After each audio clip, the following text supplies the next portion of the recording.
So I want to welcome to the stage Kingsley Nwugo, who's a 17-year-old senior at Charles H. Flowers High School in Springdale, Maryland. So good to have you. And then let me also invite James Schenck, who is president and CEO of the PenFed Credit Union, and also Diana Rothschild, who's vice president of the Strategic Reach and Resource Partnerships at the College Board. So thank you. So have a seat. And Kingsley, I know you're gonna take it off. Share a little bit about some of your thoughts. All right. Good afternoon, everybody. God, I haven't been able to get them to talk back to me all day. I think they're still sleepy. But I am a senior at Charles Herbert Flowers High School in PG County, Maryland, not too far from here. I just wanted to come by and share a couple remarks about myself, about the things I've done, and just to give you guys a high school student's perspective on this interesting turn of events we have. To start off, to give you a brief backstory of who I am, I am a PG County native, born and raised, and my interest in tech overall started with James Bond. I grew up watching his movies, thinking I would become a secret agent just like him, driving exotic sports cars and going on covert operation missions. And that's what inspired me to start pursuing cybersecurity. As a result, I took the advanced placement cybersecurity course at my local high school, and it allowed me to do a lot of things that I'm very passionate about. I like working with my hands a lot, and in that classroom, I was able to work on virtual machines, wire my own networks, set up computers from the ground up, and that's a lot of stuff not many high school students have the privilege to do, That's why I'm glad College Board is continually unveiling new courses that allow students like me to pursue different things. Thank you. Did you want to be a villain or did you want to be a good guy? I've always wanted to be a James Bond villain myself. I think I definitely want to be a good guy. The good guy always wins in the end, Okay, great. Well, thank you for sharing that with us. And I did want to talk about it because, I'm going to ask James and Diana to talk about this in a moment. But I think that, what we're trying to get at is, in my view, this is Steve Clemons' editorial view, we've been far too rigid to some degree in structures when it comes to what do we do with our talent? How do we make the talent more nimble? How do we deal with, some of the challenges in the economy right now? I asked Cecilia Rouse earlier, the president of Brookings, whether or not we were careless with youth in the past because we had so many. And now our population, our number of 18-year-olds is shrinking in the country, and whether or not, the resource is going to force us to look at, folks like Kingsley and others. So, Diana, let me just ask you, why did College Board make this move to sort of shake up what you were doing? I mean, you were always the SAT place. Yeah. And AP courses were a faster way into college, but it was kind of a structured place. So tell us how you become more nimble and change the game. Yeah, it's a great question. So advanced placement was created 70 years ago. So just to take a step back, College Board is a 125-year-old nonprofit. Our members are higher ed institutions. And 70 years ago, those higher ed institutions came to us and said, we don't have a national way of knowing what students are learning because every state has their own rules about what is required for graduation. And so AP was founded 70 years ago. We now have 40 AP courses. And it was really a way for higher ed to start to influence high school education. As we've started looking at how things are moving over time, there's a bunch of different factors at play. One, students are increasingly disengaged. They're over more than half of students from a Walton poll recently, more than half of high school students feel like the work they're doing is not challenging. They're disengaged. We heard from some conversations earlier today, Steve, how people aren't learning how to read at the right rate. Grade inflation is definitely a thing. And kids are not necessarily getting prepared for their future. Secondly, the working world has changed. I think when you're sitting in school, you're like, oh, am I going to be a doctor, a lawyer, an engineer? Right. The number of industries that are growing and education has not kept up with the pace of that is tremendous. And so jobs that you think might exist are typically not even the jobs that will exist in the future. And AI, I think, is the biggest example of that right now. And so schools have not been able to teach cybersecurity and these skills that are most needed. And so these industries are going right now. CyberSeek last week had 500,000 early cybersecurity jobs not being filled. And then you look at students, and students are not necessarily as engaged in high school, and then a lot of them are choosing not to go to college right away. So 53% of high school seniors that graduated this past May chose not to go to a 4-year university right away. Right. Now, maybe they're going to a 2-year university, but at least 40% of high school seniors are not going into university right away. And so we looked at all this data, and then we looked at the fact that AP courses, just taking one AP course allows, like, there are many positive correlations between one AP course and your income. So by the time you're 30, if you've taken one AP course, your income is on average $16,000 higher per year. You have an 85% greater chance of going to college just after taking one AP course. The amount of rigor the amount of rigor and curiosity and learning that a student is given in that AP course helps them see a future for themselves. It helps them see that they have now some tools that they can take into their future. And that $16,000 a year, you run a credit union, like that compounds over time. And so when we looked at that, we said, okay, how do we get more kids to have the rigor of AP, but in a way that will give them career-ready courses? And so we're launching this fall AP Cybersecurity, which Kingsley took a pilot course of, AP Cyber Networking, and AP Business with Personal Finance. So how many of you taken the little, mover at Dulles Airport from the main terminal to the C terminal? Put your hands up. Anybody done that? You see that long, stupid corridor you have to walk down because they didn't put it in the right place yet. And all the ads there, that's PenFed corridor, right? So that's James Schenck, right? So he has given us the entertainment and the color of that very long walk that we make at Dulles Airport. James, you're a good friend, and I always love talking to you. I also want to just thank you for all the things you do for veterans. James does more for veterans in Washington than anybody else I know, but I just want to ask you point blank, what's missing with many of the young people and youth that you're hiring that you're trying to fix? Dedication. So you're a runner. I think you've done a few marathons in your day. How many? Tell the crowd. I was much thinner. How many marathons have you run? Before 1996, I've done 53 marathons. 53 marathons. Wow. Yeah, it was an addiction. I compete against 4,000 credit unions, 4,000 other banks and thrifts. So 8,000 competitors. So for me, human capital is everything. Right. At the entry level, the biggest challenge we see is that dedication, that pursuit of excellence. So knowing you're a marathon runner, I know you're willing to suffer a little bit of pain. You're willing to set up probably an 18 or 20 week plan in order to get ready for that peak performance day. You're going to put in the time and effort to complete that marathon, and not only compete. No. You were very competitive. Okay, you had great. I was in 1996. Okay, yes. Still very competitive. When we're hiring, what we're so excited about what College Board is doing, AP, for their many decades within the school system, have never succumbed to what's happening with either parent pressure or institutional pressure to lower the grading standards. So when they grade somebody a 1, 2, 3, 4, or 5, it's done by thousands of readers. So as an employer, when I see somebody has an AP course completion and there are 3 or 4, that means something. It shows a student was willing to do a little more. If a student wants to ghost in high school, some of you were there, you're not going to sit in the back of the room and join an AP course. So you're sort of with like-minded individuals, like-minded runners that want to get ahead.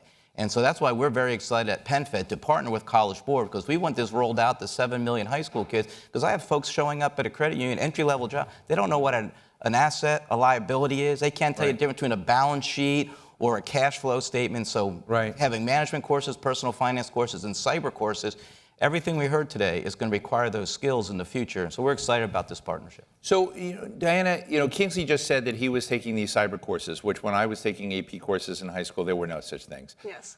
What are some of the examples of the liberalization of the topic streams that you're doing? It used to be English, it used to be mathematics. Occasionally, if you were lucky, you had art. But that was my universe of AP at that time. But I'm just sort of interested in when you kind of look at, or maybe history. So when you're in the AP world now, I know there's business and there are other dimensions. But when you're kind of a young person looking at this, because we have a lot of employers, a lot of people. This room is filled with influencers, and I want them to know about this program. And I should also mention that what James and I did together at the U.S. Chamber of Commerce was almost simultaneously happening at chambers all over the country in partnerships with businesses. So what is the roster of? Yeah, so there are 40 AP courses today that have been around for a while, and they span from the sciences to math, language, history, art. These are called AP Career Kickstart courses. There are 3 new courses: AP Business with Personal Finance, AP Cybersecurity, and AP Cyber Networking. AP Cybersecurity and AP Business launched this fall officially. Kingsley was part of the first pilot. We've been piloting these for a few years now because we want to make sure that the assessments have the right results and that the questions are being asked are accessible to everyone and also meet the needs of colleges, because these courses provide high school credit, college credit, and an employer-endorsed credential. These courses are a little different than a typical AP course, as Steve was mentioning. So these are project-based learning focused courses and work-based learning focused. So what that means is, Kingsley, you were sharing, you get to work with your hands in the cyber course, right?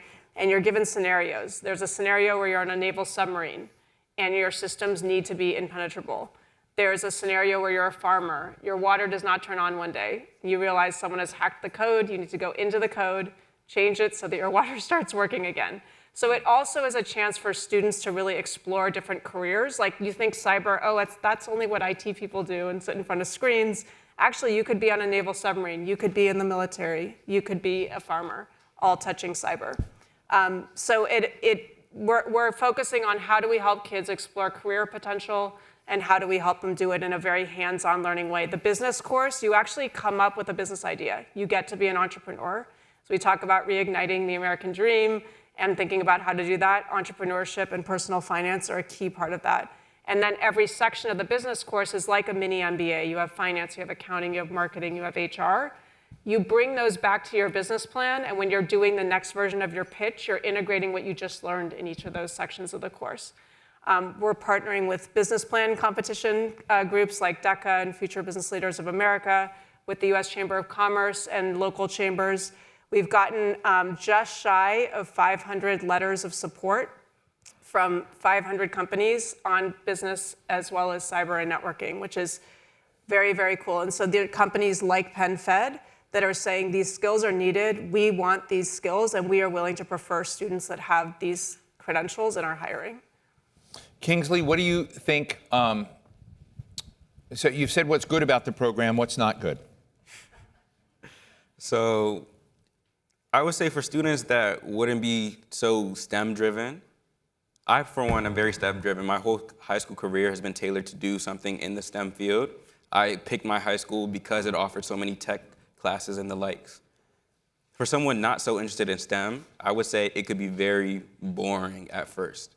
You know, it's something completely different from what you're used to. It's not a regular class of, oh, you just sit down and your teacher lectures you for an hour and you have homework to take home day after day after day. No, the class is very different.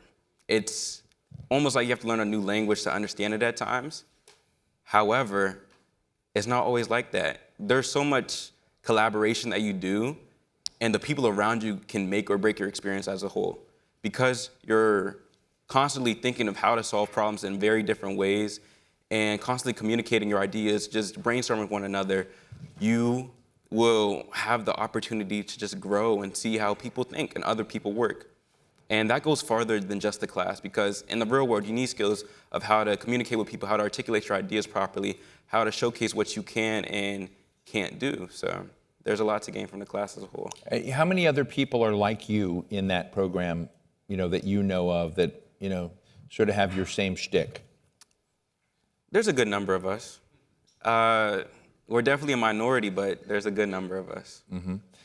James, when you're kind of looking at youth, like Kingsley in this space, as we're sort of looking at the American growth question, right? We've been, struggling with, I don't know much of the programming today, AI coming, you sort of see a transformation, you see the tsunami, depending on who you talk to, but a real tsunami of change coming.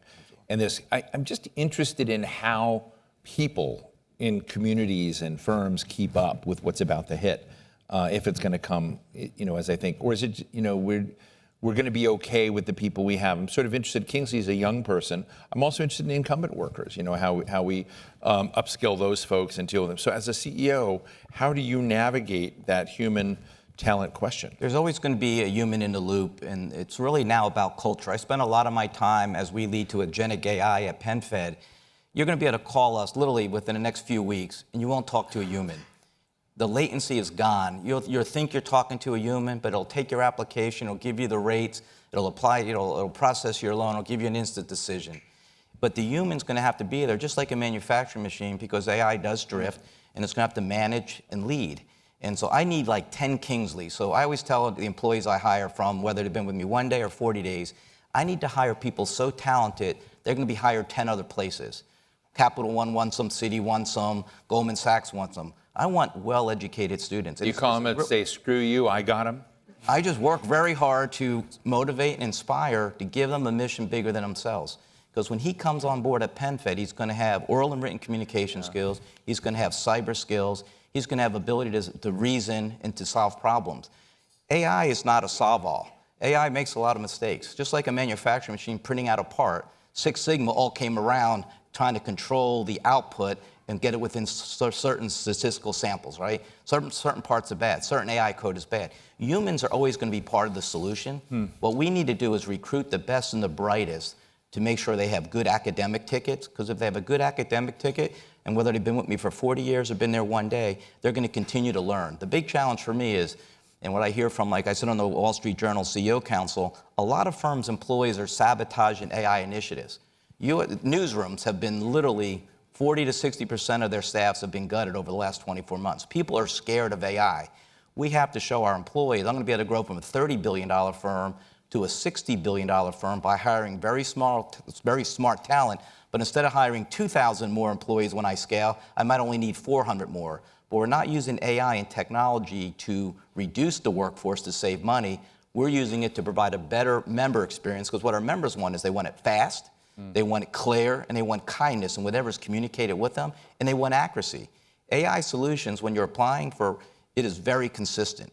It is very standardized. You call any financial institution that has, say, 4,000 agents, you might get 4,000 slightly different answers. You call the IRS to get a tax question, you're going to get 60% different answers.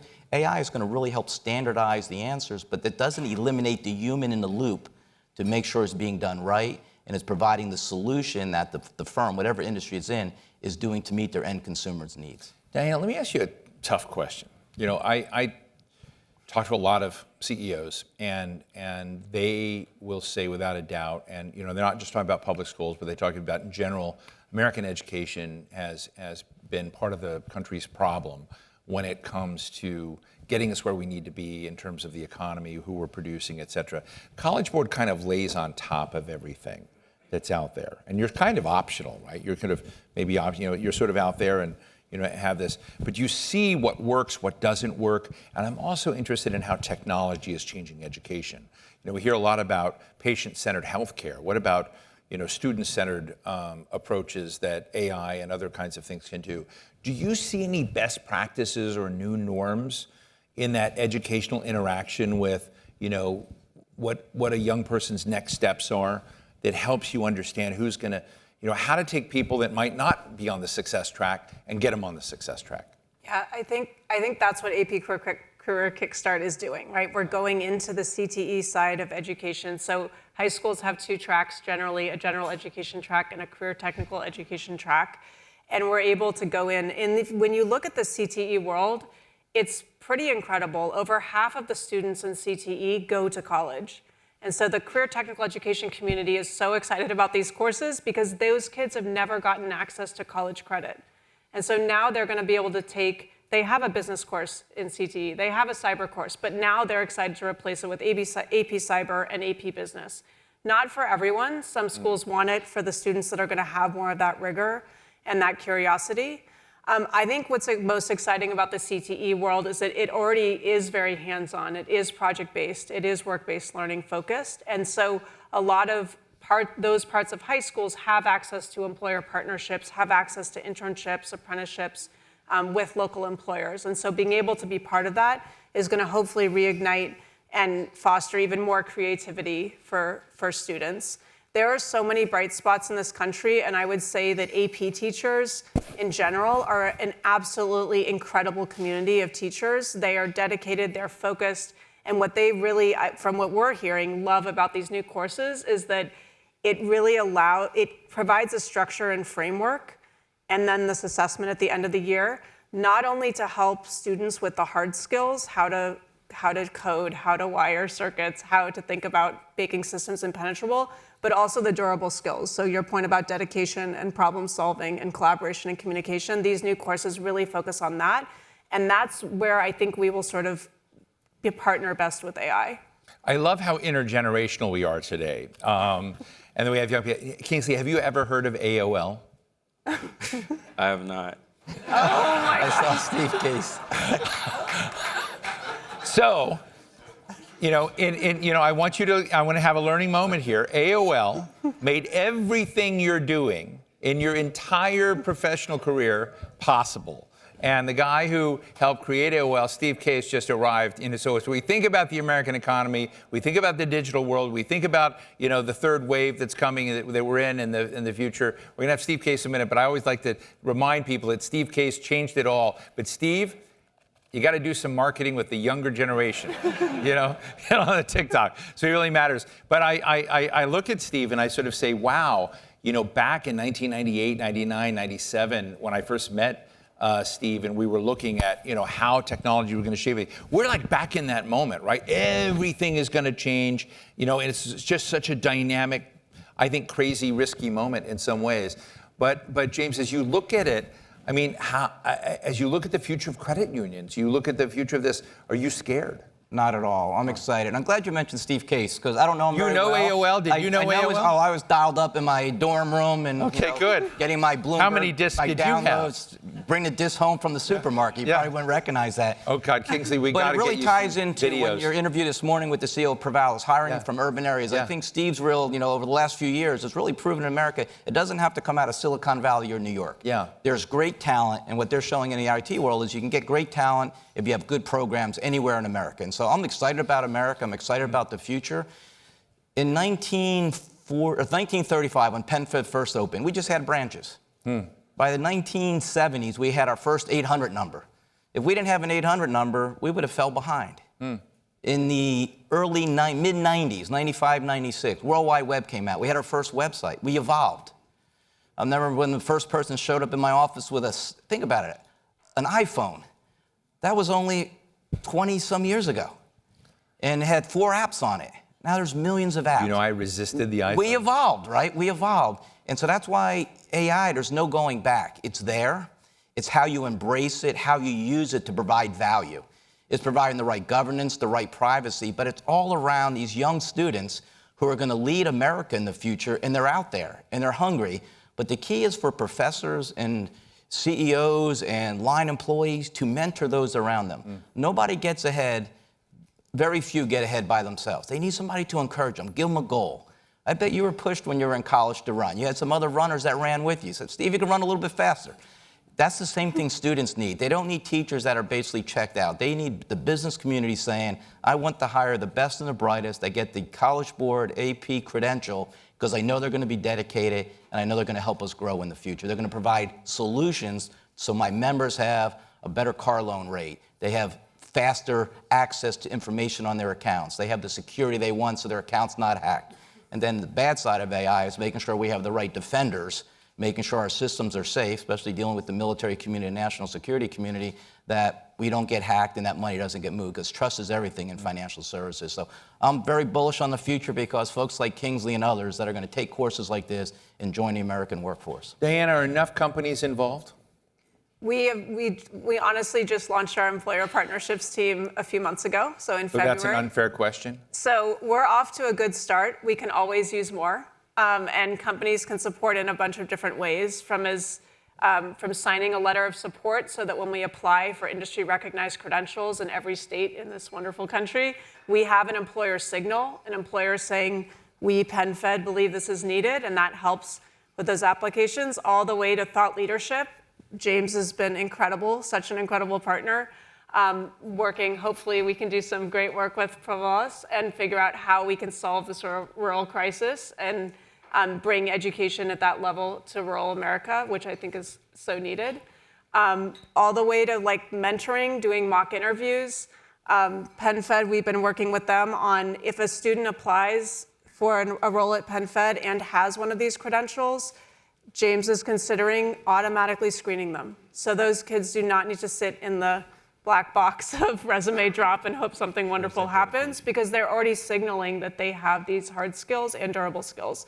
So we would love more companies to partner with us. Well, I'm really happy that we had the three of you up here, because I always think that the sort of, it's easy to get lost in algorithms and data and tech and finance and all of this stuff, and it can become, it's exciting, but it can also be sterile. And so thank you for correcting that problem and making it human.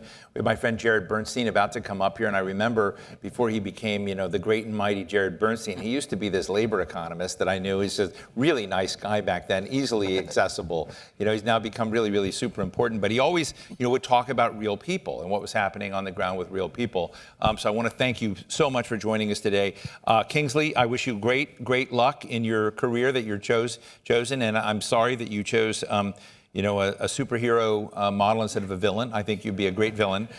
Kingsley Nwugo, thank you so much. James Schenck, President and CEO of PenFed Credit Union, and of course Diana Rothschild, Vice President of College Board. Thank you all very much for joining us. Thank you, man. Thank you. Always good to see you. Thank you. That was so fun. Thank you.